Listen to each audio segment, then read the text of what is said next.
are going to do James chapter 3, and I meant what I said about changing our lives, and that this will really help.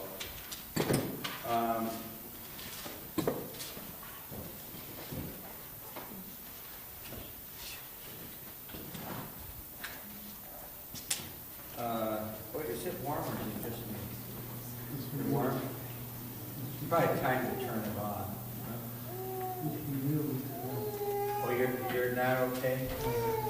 All right, well then let's leave it the way it is. All right, we're going to do the entire chapter and outline the whole. Oh, and I did write the outline down in here.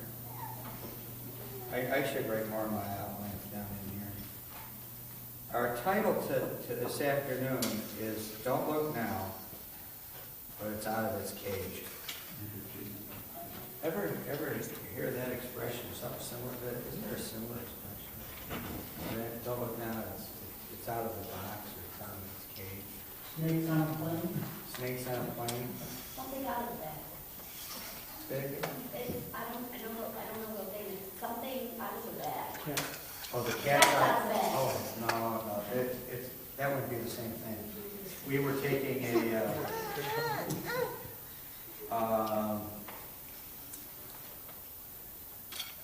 I don't know who was teaching now. Oh, no, it was Professor Krauss, and it was engineering measurements. Engineering measurements. And engineering measurements is to, here's an example. How do you read, you're pumping gas at a gas station. How is that indicated? The pump is working, you're pumping it into your tank. There's a way to read that, to get it, it's scrolling up on the ding, ding, ding, ding, and you have to be able to measure. If you're selling the gas, you want to get paid for the gas they're pumping. You want to get the gas you're pumping, right? But there's a way to do that, engineering measurements, to measure the gas that's coming out accurately, so it's right on the nose.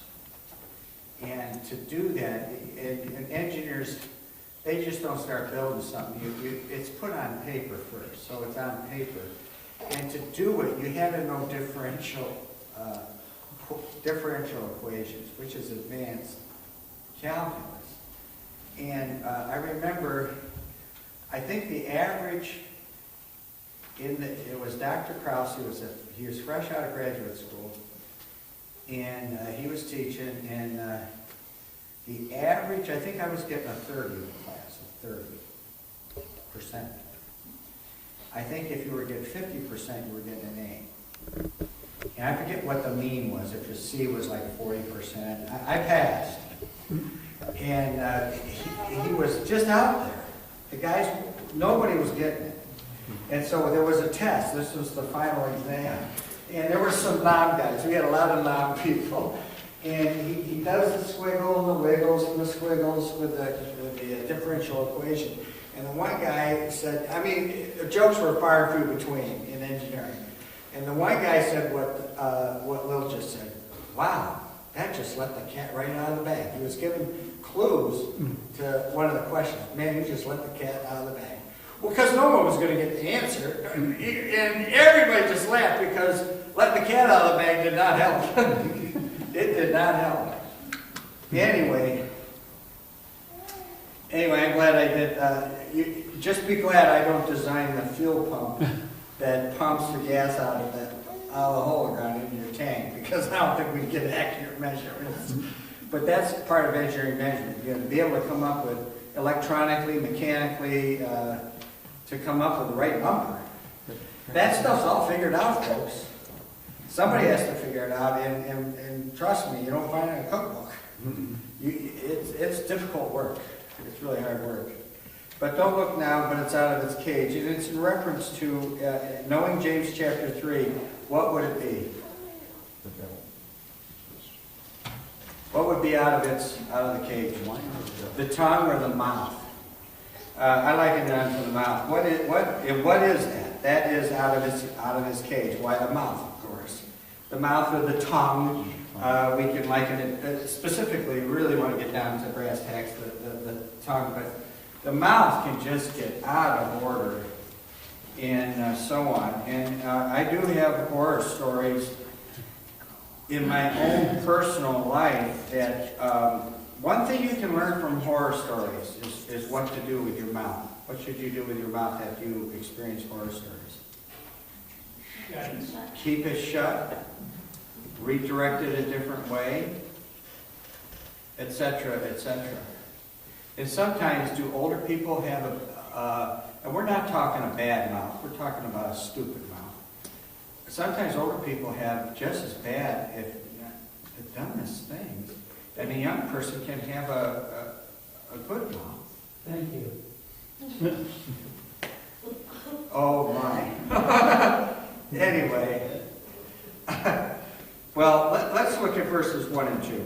Yeah, we have 5 points to cover the whole thing, and we'll go from there. My brethren, be not many masters, knowing that we shall receive the greater condemnation. Now, those that I'm going to pick on are all dead. They're dead people. Even if I bother giving these illustrations, and so it doesn't apply to anybody here. Obviously, if they're dead, you know. My brother, be not many masters, knowing that we shall receive the greater condemnation. For in many things we offend all. If any man offend not in word, the same as a perfect man, able also to bridle the whole body. So our first point here is, in looking at verses 1 and 2, is a person who is a perfect man, able to bridle the whole body. If we look at the horse's bridle and the bit that's put into the mouth of a horse in which to control it, they're able to bridle the whole body. And if you were a master over, if we look at the first verse, my brother, be not many masters. Father, bless our lesson, our preaching tonight now, Father, that it just be fruitful now. In Christ's name, amen. If you were master over many things, you have many opportunities in which to muffin. I think that's what they're referring to, that you have a lot of opportunities all day long in which to make mistakes and say the wrong things. Folks, if we get this, and I wanted to tie it in with this morning, Lord, help me. Lord, help me to get control of this so that I say the right thing. Wouldn't we be far? This is not something about money. It's just being able to make it through life properly. And I liken this unto a perfect man, and that is the mature. Our first point is in verses 1 and 2, the maturity of the mouth. As you would think, Grayson, the older a person gets, the more apt they would be to say the right things. Wouldn't you think that? You would think that. One says yes, one says no.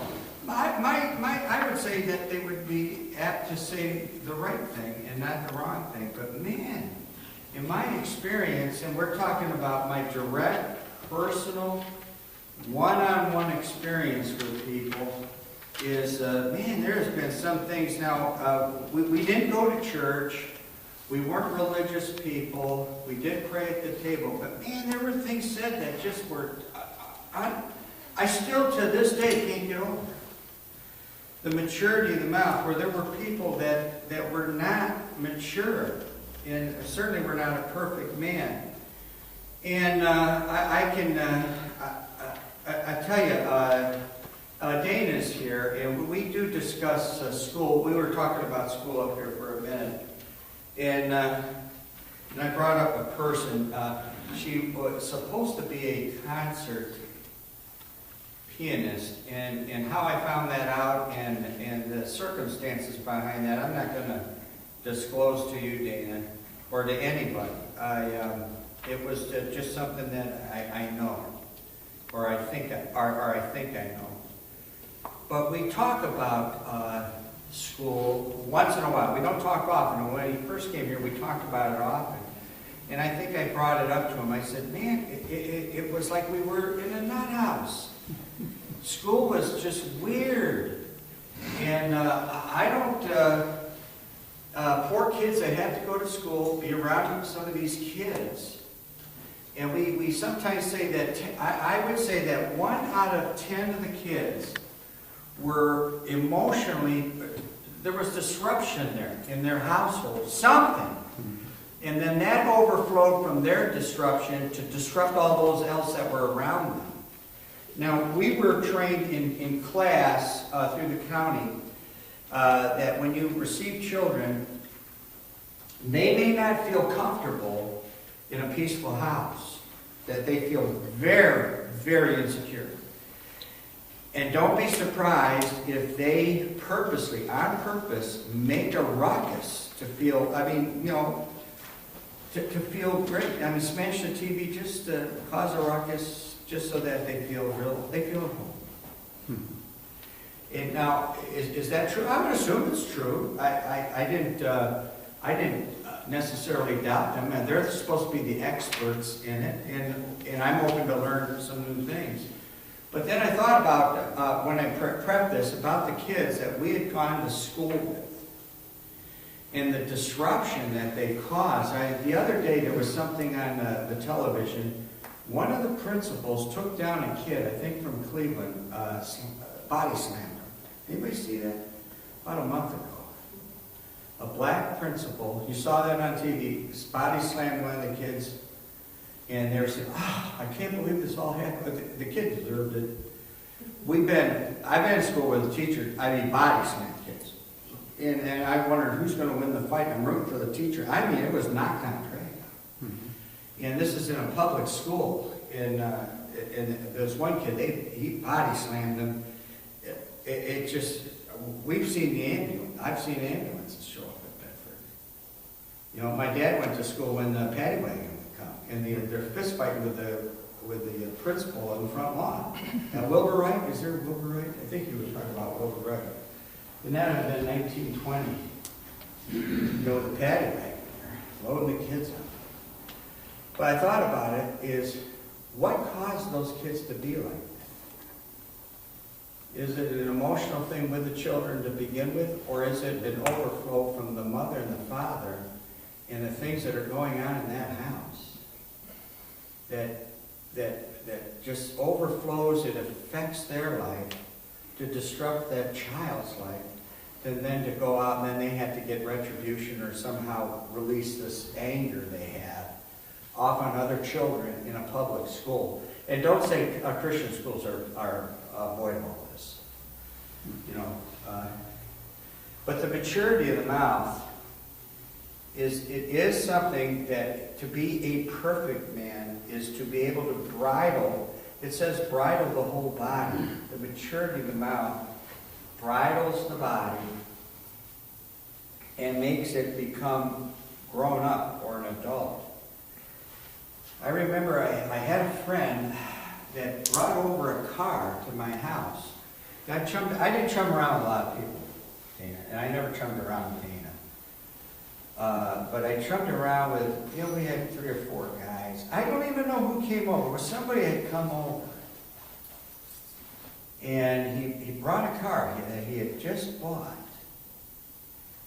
And now, if you bought a car, and you just bought it, and you brought it over the house, would you like someone to praise it? Or would you like somebody to give it the thumbs down and say, you need your head examined? What would be your preference? You're just a kid. And the kid had to be 18 or 19 years old. He just buys this car, and he brings it over. Well, I'll tell you, man, the adult in the house, he came out, and he trashed the car. I was just sitting there in stunned disbelief. Why'd you buy this car? Oh, you could have bought this car, my car, which I'm selling. Not my car, but his car, that who was doing the talking. You could have bought it for less money.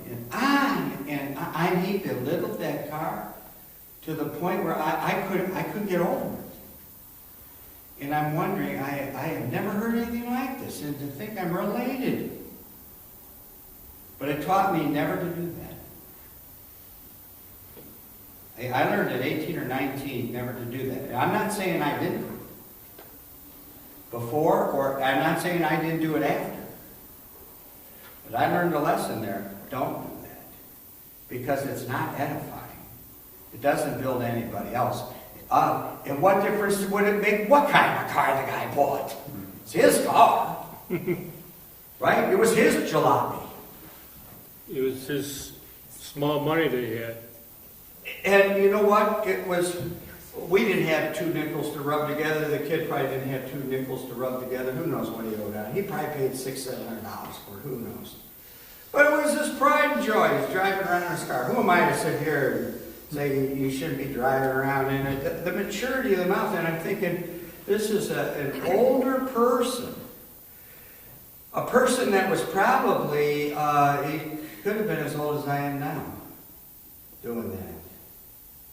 And I can't even imagine myself doing that, ever doing that. Maturity of the mouth. I think we can, and we need to learn from this. Not fall asleep on it, but learn from it. Is to practice this. Now look at verses 3 and 4. Behold, we put bits in the horses' mouths. By the way, a horse, is that a pretty big beast? Did you ever try to control, you personally try to control a horse? Which is the bigger beast? A quarter horse or a draft horse? Draft. Which is easier to control, a quarter horse or a draft horse? A draft horse is by far easier to control. It's an enormous animal. And you can see these cute little pictures that they take. Here's a huge draft horse. And now who's going to be able to control the draft horse? It's the easier of the 2 horses, by far, to control. Who would you put in charge of it? An 8-year-old child from Bedford or an 8-year-old Amish girl Grayson. from Kidron? Grayson. You would put Grayson in charge of it. Who would be able to control that horse? That Kidron girl, the little 8-year-old. They show these pictures of this enormous horse and a little 4-year-old Amish girl holding the bridle because she's able to, she's not afraid. She's grown up with it. And it's kind of the cute pictures that they take. But look at, when you and I think of a horse, or you get on a horse, you go horseback riding, you and I, we're not accustomed to that. And right away, the moment the horse jerks, I grab for the horn. I grab for the horn. I'm not a horseman. But it is a lot to control. The mouths that they may obey us, and we turn them about with the whole body. Behold also the ships, which though they be so great and are driven by fierce winds, yet are they turned about with a very small helm, whithersoever the governor listeth. The governor meaning the one in charge, the one steering it. It turns as rudders and bands, however it's connected to the rudder. And it turns this gigantic ship around, or this small little bit. What does it say? The bit that's in the mouth, this little bit. By the way, there's something in there. If you pull it, I think there's a spring-loaded thing. It'll clap it and smack them on the roof of their mouth. I think if you want to do that to really control them, I think there is. Our neighbor, they didn't do thoroughbreds. They did pacers and trotters.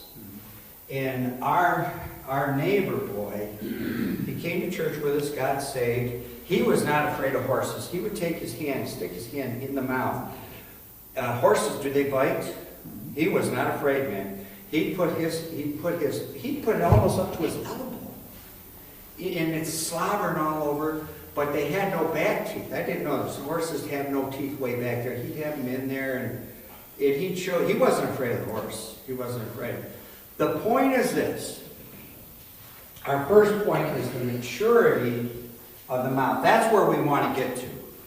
Have a mature mouth. But we must realize the might. Our second point is the might of the mouth. What that mouth can do.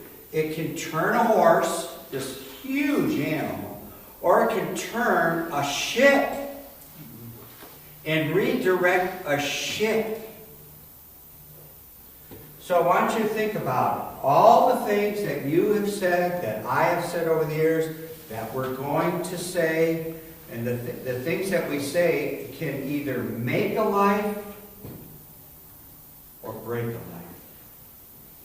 It can make a life or it can break a life. In other words, you know what? Why don't you... there's this comic. You ever see the monkey calendars? I used to get them from the tool room, Falcon Tool would get the monkey calendar. And they were just full of jokes. One is the monkey, he's reading the paper, and he's got his pipe and his glasses, and he's got his carrot on. What do you call that? Smoke. Yeah, but what's it called? Cardigan? Say it again. Cardigan, sweater? Yeah, some kind of sweater, cardigan. And he says, Martha, why don't you try out for one of those moon launches? You know, it just... I can't help but laugh. I would wait every year to get that monkey calendar, and I would just laugh over the jokes. There was 12 of them, 12 months, and that was one of them. Martha, why don't you try out for one of those moon launches? But when we direct children, I mean, the advice or the words of what a parent, a teacher, a neighbor can, why don't you try to do this? My grandkids swim, and it is competitive. Now, listen, the one is ranked. They went to get ranked nationally. That doesn't mean they're ranked nationally. I don't mean they're like 10th in the nation. I had a neighbor who was about 8 doors down from us. His father was the secretary of the YMCA. Now, in our day and age, did you grow up with swimming pools, back in the Leave It to Beaver days, where there's no? We were just mid-American Polacks. I mean, that's what we were. You didn't swim. You didn't. Now maybe you did swim, but you don't have the abundance that they have today. Now, if your father was the secretary of the Y, would you have it? Where would that kid be hanging out with his dad? At the YMCA. And would he have professional lessons? And he was ranked. He was on the Olympic swim team. He cut his wrist on a door that was a sliding door for a porch, and the glass broke, and he cut his wrist, and he got disqualified. He was going to be in the '68 Olympics as a freshman from Duke. And nobody in the freshman in Duke ever made the varsity team, and he made the Olympic team. But you see, along the way, he could have just been encouraged. I don't know what had ever happened to him. What are you going for the Olympics? Zillions of kids go, you're never going to make it. Why can't you try? Why don't you just be a plumber? Why don't you just be a plumber? Right? You see how you can direct the life?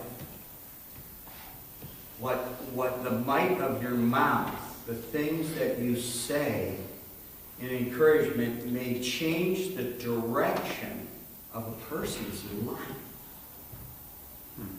It can change the direction of an entire life just by one or two things that you say. Right? Somebody along the line said to Donald Trump, hey, why don't you try out for president? I don't know what happened or how he was encouraged to do that. I used to do that in nursing home a lot because people fall asleep. I know you're falling asleep. Young ones and old ones.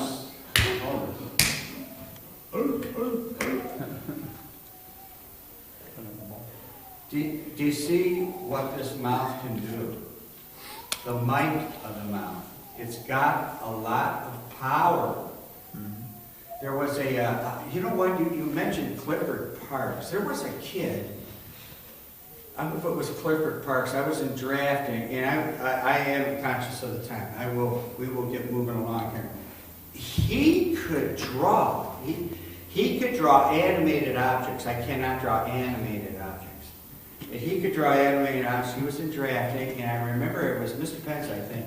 And he took me aside, he said, "Boy," and he said, "Man, you could really draw. Too bad you ought to go to art school." And I remember him saying to me, probably, he was a black kid.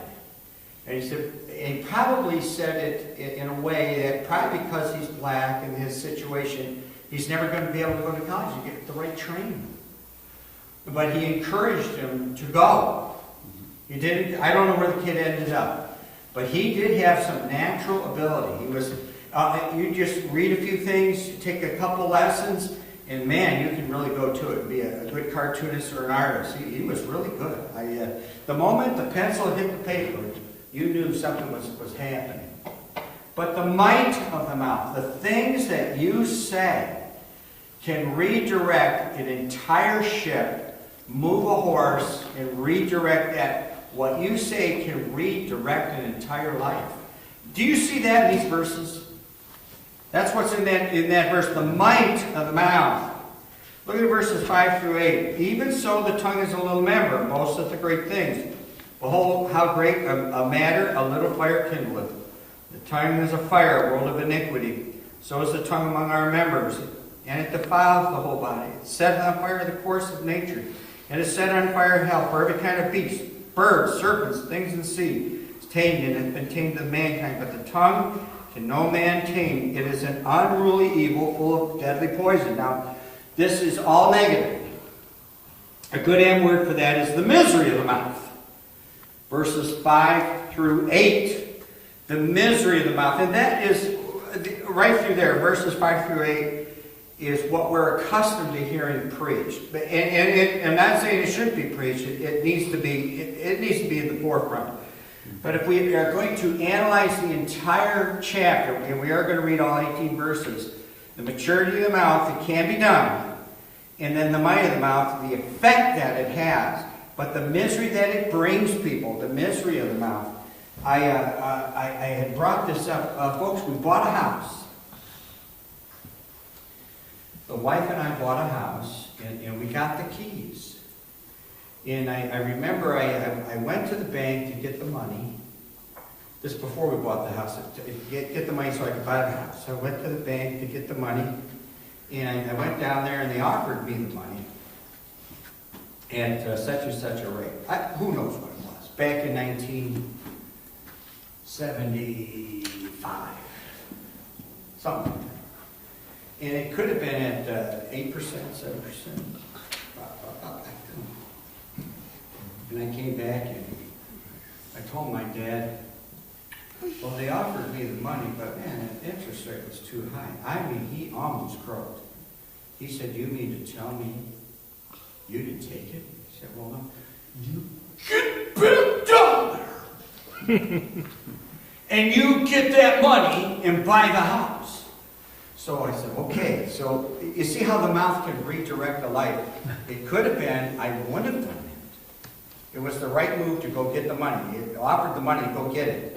I got the money, bought the house. It was just a regular National City. I forget what bank. It wasn't some sleazy joint. It was a regular bank. And I bought the house. And the wife and I, we got the keys. And we're thrilled, and we always said, and I can still say today, if we're ever going to retire, it would be nice to retire in that house. It was a tiny little place, but it was our home. I mean, it was our house. We liked the trees. We just loved everything about it. There was that house. There was 5 ways in and out of that house. It was a little ranch. There were 5 separate ways to get in and out of that house. It was the coolest design. It was in Sagamore. It was a nice big lot and beautiful trees. I mean, I just loved it. We loved the place. It didn't take us more than a day to get over after we moved out. We were there about 5 years, something like that. But we just loved the place. And all I did was work there, fixing it up. But we got the keys. And the day we got the keys, we're going to open the door, we're going to walk through. We're not moving our furniture, but we're walking in. And 3 people had come over. And in about a half hour's time or so, there wasn't not one positive thing said. I mean, it was awful. Awful. It wasn't my mother and father. It wasn't. Not one positive thing was said.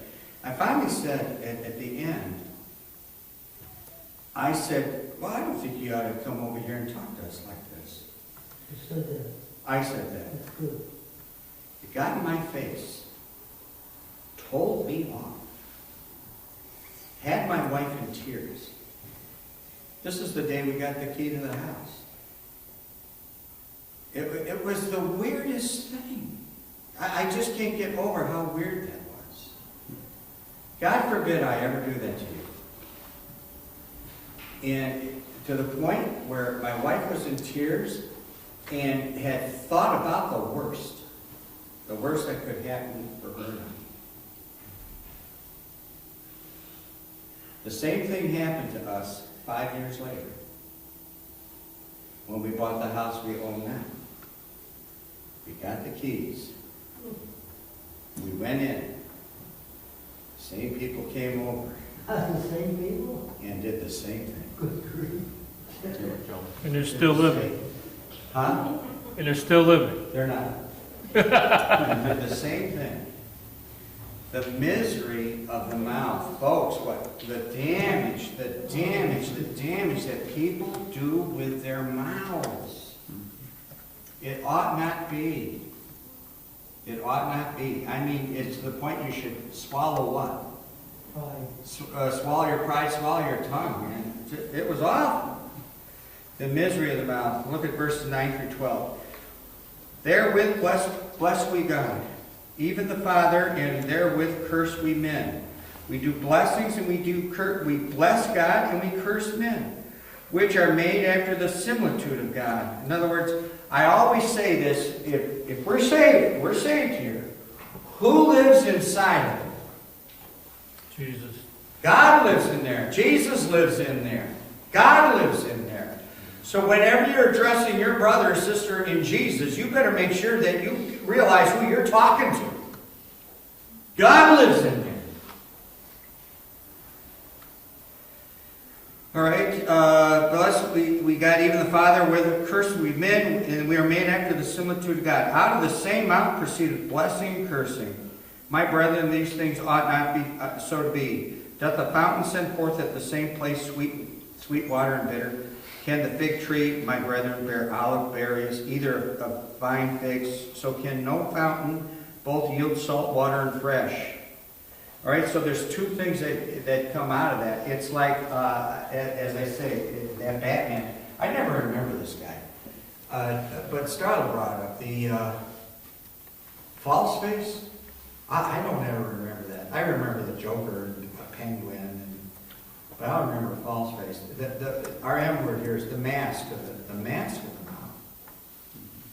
We tend to mask the mouth and say real nice things.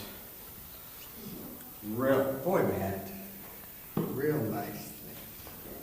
And then a half hour from now, boy, that man, what's the matter with that guy? you see, it shouldn't be like that. We shouldn't be two-faced. It's just two-faced people. But you don't have the right to just to spout out anything you want. We should keep those things to ourselves, right? But we should never be two-faced. The mask of the mouth that says evil and good about the same person. It should not be done. The mask of the mouth. We need to be in tune to that. So that when the temptation comes, do you like to listen to an interview of an NBA star? Do they have bad habits? Can those habits be changed? They can. Do all of us, or have all of us had some bad habits? I'm talking either speech impediment, some hitch. Now, I had that, and I do use that as an illustration. I used to say I said like saying It was like a song.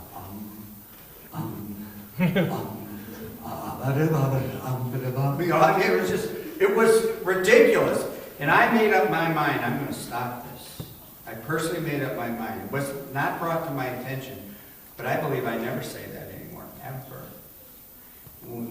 There would be a hesitation, there would be an enormous pause. And I would catch myself and I would stop. I wouldn't say, then I'd get my thoughts in order, and then I would start talking again. And I learned to be able to do that and cut that out. All those NBA, whatever stars that are before the public, all those things can be perfected. They can be perfected. I will say this about President Obama. I don't think he was a great speaker. I never wanted to hear anything he had to say. But I will say this, he could articulate his words. He never said, unless I have to go back and look at the tapes, he never said, He did speak slowly, really slowly. But he did stammer and say these, I don't even know what you would call these words these people say. When you say, what is that? But they do it all the time. The mask of the mouth.